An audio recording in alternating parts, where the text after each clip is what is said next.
Bonsoir à toutes et à tous. Soyez les bienvenus dans ce nouveau bulletin d'information sur PPACI TV. Au sommaire de cette édition.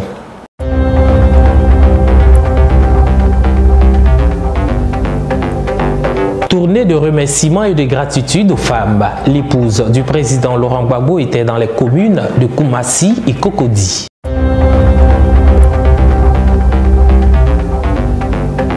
La rentrée solennelle de la cellule des agents du privé du Parti des peuples africains Côte d'Ivoire, CAP PPACI, a eu lieu ce week-end en présence du ministre Hubert Oulaye, représentant le président Laurent Gbagbo.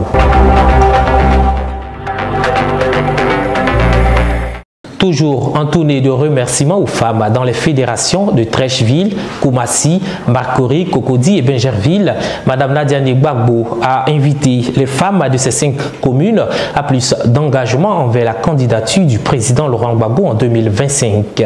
Des images de Yabin Guessan commentées par Françoise Rabé. Madame Nadiane Gbagbo était le samedi 14 à Koumassi dans le cadre de sa tournée de remerciements aux femmes de Côte d'Ivoire. Dans un discours plein d'amour, l'épouse du président Laurent Gbagbo a invité les femmes à la réconciliation et à la paix, socle d'une société solide. Mesdames, messieurs, mes sœurs, mes frères, nous sommes amenés à nous pardonner parce que si nous voulons nous venger, nous sommes obligés de faire pire que ce qu'on nous a fait. Et ça va fragiliser la Côte d'Ivoire. Et notre pays ne mérite plus ça.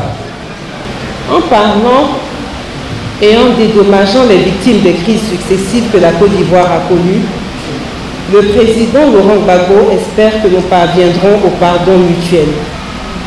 Et moi, je me permets de rajouter que le pardon nous guérira. Mesdames, mes sœurs, le président Laurent Gbagbo est aussi une grosse victime de la crise 2010-2011.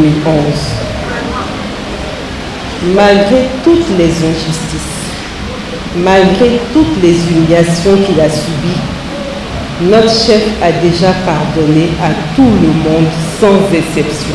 Mais le fait de pardonner ne doit pas pousser l'autre à prendre cela comme un acte de faiblesse pour continuer à faire du tort. Poursuivant son discours, elle a appelé les déguerpis du district d'Abidjan au calme et à la patience, surtout ceux de Koumassi, de se mobiliser pour la victoire du président Laurent Gbagbo en 2025, car lui seul, fils du peuple, saura leur venir en aide. Venir à Koumassi et ne pas penser au déguerpi, c'est totalement impossible. À toutes celles et à tous ceux qui ont subi les conséquences du déguerpissement, et nous en avons dans la salle, le président Laurent Gbagbo vous dit Yako. Il me charge de vous annoncer que très bientôt, si Dieu le veut, une politique de relogement sera mise en place par lui afin que chaque déguerpi retrouve sa dignité. Lui au pouvoir, il n'acceptera pas qu'un Ivoirien soit jeté à la rue au profit du développement.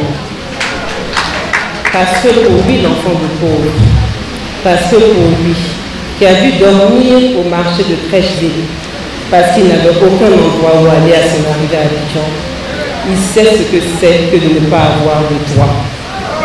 À vous les déguerpis, il vous demande de garder espoir. Si, à Koumassi, l'heure était à la réconciliation et à la paix, à Cocody ce dimanche 15 décembre, Mme Nadiane Gbagbo a exhorté les femmes à un engagement vrai envers la candidature du président Laurent Gbagbo. Acceptez-vous d'être les messagères du président Laurent Gbagbo. Femmes de Bingerville, acceptez-vous d'être les messagères du président Laurent Gbagbo. Femmes de Cocody, acceptez-vous d'être les messagères du président Laurent Gbagbo. Je vous remercie pour votre réponse positive. Je suis d'ores et déjà rassurée de la victoire du président Laurent Gbagbo parce que ce que femme veut, Dieu le veut. Les tournées de remerciements de Mme Nadiane Gbagbo prendront fin le dimanche 22 décembre prochain dans la commune de Port-Boué. Toutes les femmes du district autonome d'Abidjan sont donc invitées pour l'apothéose dans la joie. C'était une mobilisation sans pareil, comme à chaque visite de Mme Nadiani Gbagbo aux femmes. Et ce week-end, elles avaient à leur côté les garants des us et coutumes et évidemment les responsables du PPACI. Olga Bailly. À Koumassi, à la Maison Blanche le 14 décembre, les femmes de cette commune n'ont pas voulu se faire compter cet événement. Les bâches installées dans l'enceinte de la cour étaient toutes pleines, sans compter la salle qui était pleine à craquer. Avec à la manœuvre Touré Emma, Douza Félicité, Catherine B, Thiebresson Victorine, toutes membres du comité d'organisation et bien évidemment la deuxième secrétaire générale adjointe Fofana Namizata. Elles sont venues massivement réserver un accueil chaleureux à l'épouse de leur mentor, le président Laurent Gbagbo. L'ambiance était à son comble.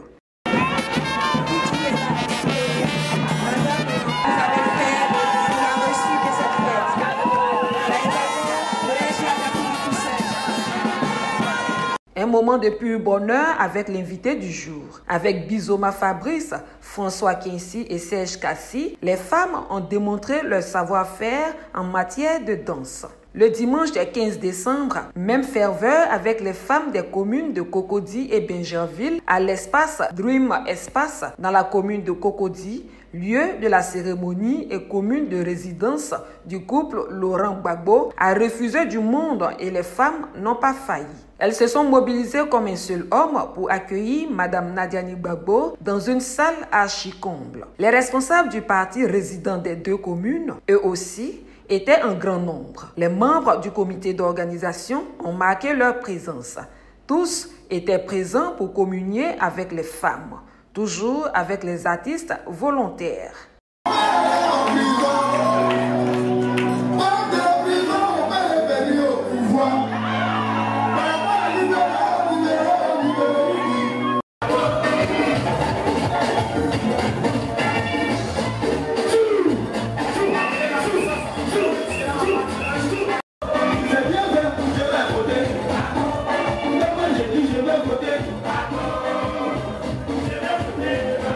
Après l'étape de Kouté, où tout a commencé, suivi de Songon, Abobo, Atekoubé, Koumassi et Cocody, la ferveur, l'enthousiasme, la détermination étaient au rendez-vous. Une mobilisation exceptionnelle des femmes pour dire à son épouse qu'elles étaient présentes dans les moments difficiles, qu'elles sont encore là pour lui témoigner leur attachement. L'apothéose est prévue à Port-Boué le 22 décembre prochain, toujours avec le savoir-faire des femmes.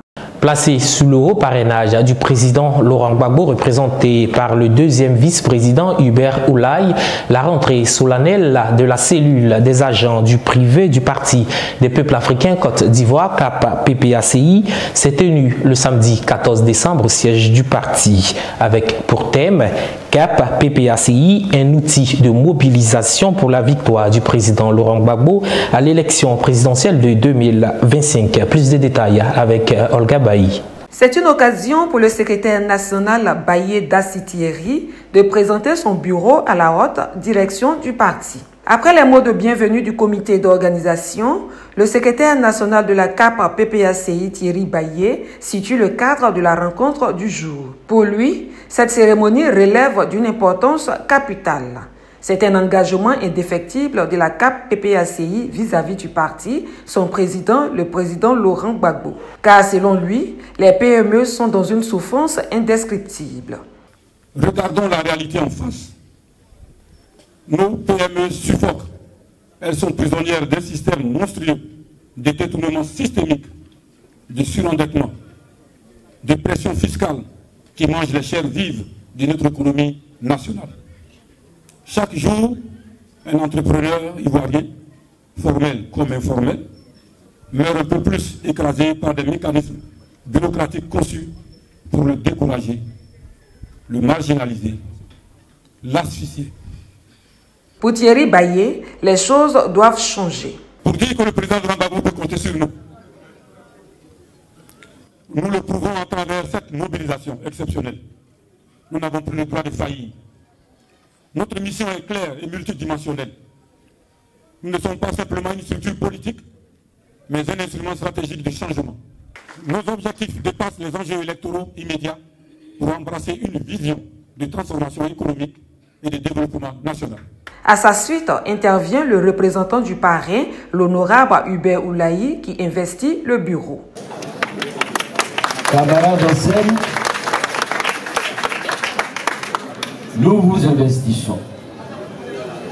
Quand je dis nous, bien sûr, il y a moi-même, deuxième vice-président, il y a le président du CSP et le président exécutif. Au nom de toute la direction et au nom du président, nous investissons votre bureau. Nous souhaitons que ce bureau apporte au président Laurent Gbagbo tout ce qu'il attend de ses camarades de la cellule des agents du privé, et nous souhaitons bon vent. Le secrétaire général adjoint Sérik Bazéléi, en charge des structures spécialisées et d'activités, adresse des mots de félicitations aux responsables de la CAP et conseille. Je vous le dis parce que depuis les événements de 2010-2011, certains d'entre nous se comportent comme les Géazis.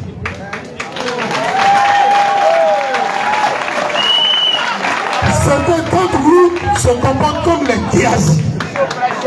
Dans la journée, ils se croient qu'ils sont des personnes loyales à leur leader, qui est le président Laurent Gbagbo, et notre Géazi, son leader, qui était Élysée.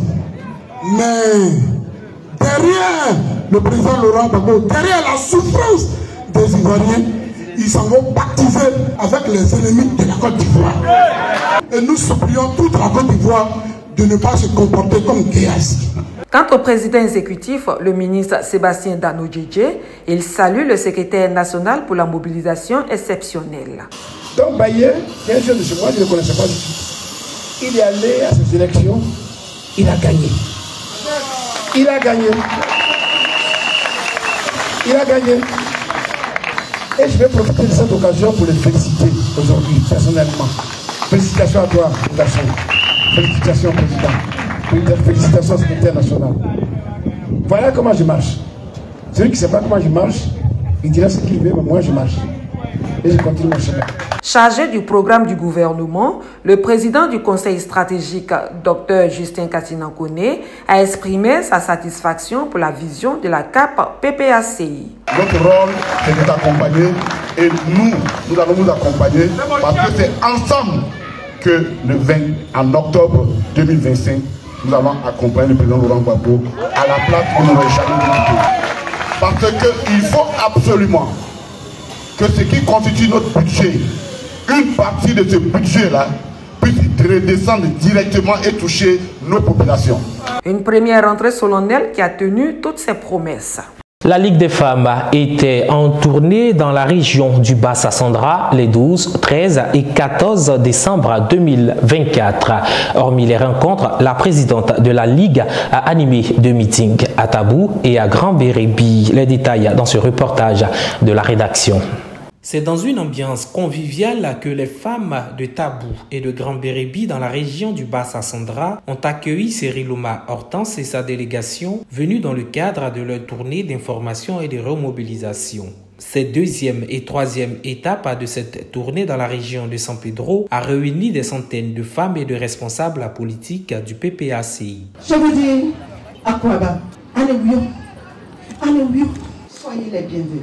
Camarades, c'est pour moi un honneur de recevoir la présidente nationale dans nos murs. Malgré vos nombreuses activités, malgré que vous avez perdu un être cher, mais vous avez balancé tout à côté. Et puis vous avez dit, on m'a confié un travail. Et ce travail-là, je dois le faire jusqu'au bout. Et c'est pour cela que vous êtes là. Je suis fier de vous. Fier de mon président Laurent Gbagbo. À Tabou, le secrétaire général adjoint en charge de la région de San Pedro et maire de la ville, Wallo Jean-Luc, après avoir souhaité la bonne arrivée à la secrétaire nationale, a réaffirmé le soutien total des populations de Touba au président Laurent Gbagbo. À Grand-Bérébi, c'est l'honorable Iepawa Cyril qui s'est illustré. Je voudrais, au nom des populations de Grand-Bérébi, vous saluer et vous souhaiter la cordiale bienvenue ici à Bérébi. Le président Laurent Gbagbo, en vous envoyant, vous confie une mission importante. Celle de frayer le chantier qui va devenir un boulevard. Vous êtes venus cultiver dans le cœur de vos soeurs, de vos camarades, le combat que le président Gbagbo va mener en 2026. On ne prend pas n'importe qui pour faire des missions compliquées. On prend ceux qui ont la valeur et ceux qui savent gagner. Le président Laurent Gbagbo, en portant son choix sur vous, a fait le bon choix et je voudrais vous féliciter. À Grand-Bérébi, les populations attendent le président Laurent Gbagbo. Ne pas le dire dans cette salle, c'est trahir la mission qui m'a été confiée. Bérébi vous demande de dire au président Laurent Gbagbo, là où il avait laissé hier, ils sont toujours à la même place, ils attendent son retour. Pendant ces différents meetings, la secrétaire nationale de la Ligue des femmes a rassuré les populations sur la réinscription du nom du président Laurent Gbagbo sur la liste électorale, sur sa candidature aux élections présidentielles de 2025. Elle a demandé aux femmes de se tenir prêtes pour les assises. Au sorti du dernier meeting qui a eu lieu à Grand-Bérébi, la présidente Cerilouma Hortense fait le point de cette tournée. Je pense que c'était une belle tournée de remobilisation des bases déjà. Et puis surtout vérifier auprès de nos fédérations ligues qu'elles sont réellement implantées et que véritablement nous pouvons pouvoir commencer le travail de terrain avec les personnes qu'il faut sur le terrain pour faire ce travail. Donc la première journée a été essentiellement des journées de travail avec les fédérations et aujourd'hui nous avons terminé par un meeting où nous avons donné l'information de la candidature du président Laurent Gbagbo aux élections présidentielles de 2025. C'était important de venir donner cette information aux femmes parce que beaucoup de contre-vérités leur sont distillées par les adversaires. Nous leur avons certifié que le président est bel et bien candidat. Nous leur avons confirmé que son nom sera véritablement inscrit sur la liste électorale et donc il faut qu'elles se préparent donc à cette campagne qui va démarrer. Elles étaient toutes heureuses évidemment parce que les femmes attendaient véritablement ça. Je pense que la région de San Pedro avait besoin de voir des cadres venir un peu d'Abidjan, leur confirmer ce que ici leurs responsables locaux leur disaient souvent. Et j'ai remotivé mes troupes. Oui. Cerilouma Hortense a appelé à l'union et à l'engagement de tous les militantes du parti dans la région de San Pedro. Lundi 16 décembre 2024 a eu lieu au Maroc la cérémonie de récompense de la Confédération africaine de football, CAF. Le titre tant convoité de joueur africain de l'année a été remporté par Ademola Lookman, l'attaquant nigérian de l'Atalanta Bergame en Italie. La Côte d'Ivoire, quant à elle, est repartie avec 2 prix, notamment celui du meilleur entraîneur masculin de l'année décerné à Emers Faye et le prix de la meilleure équipe nationale que rafle la Côte d'Ivoire. Au cours de cette prestigieuse cérémonie, la date de la prochaine Coupe d'Afrique des Nations de football a été fixée du dimanche 21 décembre 2025 au 18 janvier 2026. Compétition qui se déroulera au Maroc. Voilà qui met un terme à cette édition du journal, mesdames et messieurs. Merci de nous avoir suivis. Passez une excellente semaine. Au revoir.